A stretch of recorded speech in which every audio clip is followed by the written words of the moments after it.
नमस्कार। बिहार से लेकर दिल्ली तक गिरते तापमान के बीच सियासी पारा बेहद हाई हो गया है। नीतीश कुमार के दिल में क्या है ये तो कोई नहीं जानता, लेकिन बिहार की सियासी समझ रखने वालों को उनके अगले कदम की समझ जरूर हो गई है। पटना से लेकर दिल्ली तक बैठकों के दौर के बीच बिहार के लोगों का भविष्य एक बार फिर किसके हाथों में होगा, ये एक बड़ा सवाल है। उधर हालात को भांपते हुए लालू प्रसाद ने भी राजनीतिक नब्ज पकड़नी शुरू कर दी है। मीडिया रिपोर्ट के मुताबिक उन्होंने बिहार के स्पीकर से फोन पर बात की। हालांकि उनकी नीतीश कुमार के साथ बातचीत की कोशिश नाकाम रही।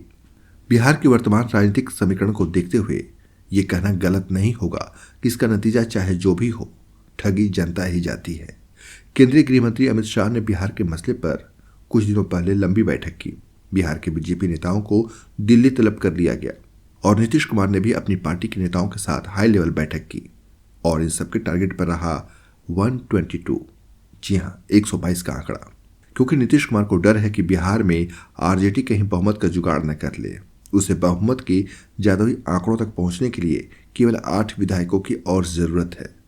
हम आंकड़ों के समीकरण पर भी बात करेंगे, लेकिन उससे पहले आपको बता दें कि आखिर ये सब शुरू कैसे हुआ। दरअसल केंद्र सरकार ने 23 जनवरी को ऐलान किया कि बिहार के पूर्व मुख्यमंत्री कर्पूरी ठाकुर को भारत रत्न दिया जाएगा। इस ऐलान के साथ ही मौसम के गिरते पारे के बीच सियासी तापमान बढ़ने लगा। नीतीश कुमार ने ट्वीट कर पीएम मोदी को धन्यवाद दिया, लेकिन इस धन्यवाद को पीएम मोदी तक पहुंचाने के लिए नीतीश कुमार को अपना पहले वाला ट्वीट डिलीट करना पड़ा, क्योंकि पहले ट्वीट में वो पीएम मोदी को धन्यवाद देने से चूक गए थे। उस ट्वीट को डिलीट कर नीतीश कुमार ने दोबारा ट्वीट कर प्रधानमंत्री नरेंद्र मोदी को बधाई दी। बस ये बधाई ऐसी थी कि मानो नीतीश कुमार ने पटाखा ही फोड़ दिया हो। राजनीतिक गलियारों में गहमागहमी का दौर शुरू हो गया। चर्चा होने लगी कि नीतीश कुमार का एनडीए प्रेम लगता है दोबारा से जाग गया। अब इसके बाद अगले दिन यानी कि 24 जनवरी की बात। 24 जनवरी को कर्पूरी ठाकुर का जन्म शताब्दी समारोह मनाया जाता है और इस दौरान आयोजित एक कार्यक्रम में नीतीश कुमार ने परिवारवाद पर निशाना साधा। उन्होंने अपने संबोधन में कहा, कर्पूरी ठाकुर ने कभी अपने परिवार को आगे नहीं बढ़ाया। आजकल लोग अपने परिवार को बढ़ाते हैं। कर्पूरी ठाकुर के नहीं रहने के बाद उनके बेटे रामनाथ ठाकुर को हमने बनाया। हमने भी कर्पूरी जी से सीखकर परिवार में किसी को नहीं बढ़ाया। हम हमेशा दूसरे को बढ़ाते हैं। बस नीतीश कुमार की ये बात लालू प्रसाद यादव की प्यारी बेटी रोहिणी आचार्य को चुभ गई। उन्हें लगा कि नीतीश कुमार ने उनके ही परिवार पर निशाना साधा, लिहाजा उन्होंने ताबड़तोड़ 3 ट्वीट करके नीतीश कुमार को करारा जवाब देने की कोशिश की। रोहिणी आचार्य ने सिलसिलेवार ट्वीट कर लिखा कि समाजवादी पुरोधा होने का करता वही दावा, हवाओं की तरह बदलती जिनकी विचारधारा। दूसरे पोस्ट में रोहिणी ने लिखा था, खींच जताए क्या होगा जब हुआ न कोई अपना योग्य, विधि का विधान कौन टाले जब खुद की नीयत में ही हो खोट।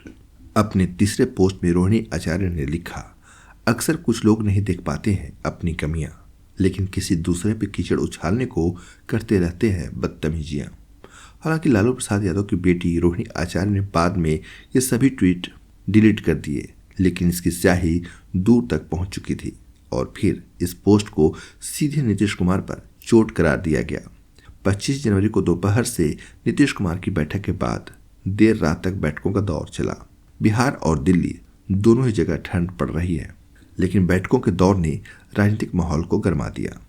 फिलहाल बिहार विधानसभा की कुल 243 सीटों में से 79 पर आरजेडी, 19 कांग्रेस, 12 सीपीआई-एमएल के पास है। बीजेपी के पास 78 और जेडीयू के पास 45 विधायक है।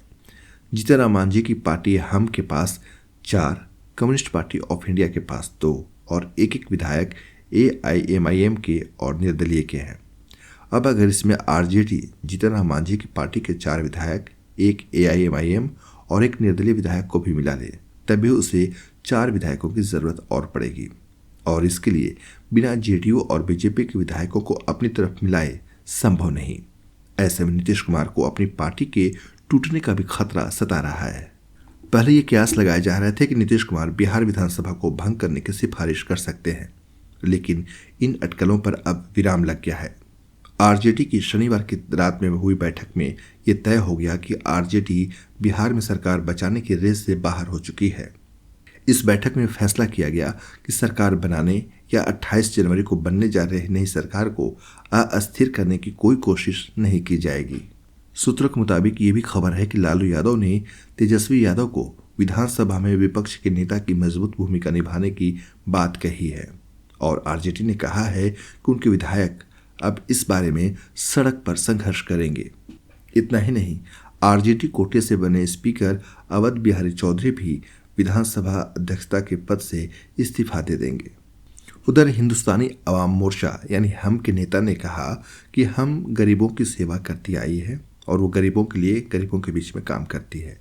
ऐसे में लगता है कि उनकी पार्टी को कम से कम 2 मंत्री पद मिलने चाहिए। हम के रवैये को देखते हुए हम पार्टी का टूटना मुश्किल नजर आ रहा है। ऐसे में आरजेडी ने अपने पैर वापस खींचने ही बेहतर समझा। अब सवाल है कि नीतीश कुमार 9वीं बार मुख्यमंत्री पद की शपथ कब लेंगे। कमेंट करके आप हमें बिहार की इस राजनीतिक गतिविधियों के बारे में बता सकते हैं। आपके कमेंट का हमें इंतजार रहेगा। धन्यवाद।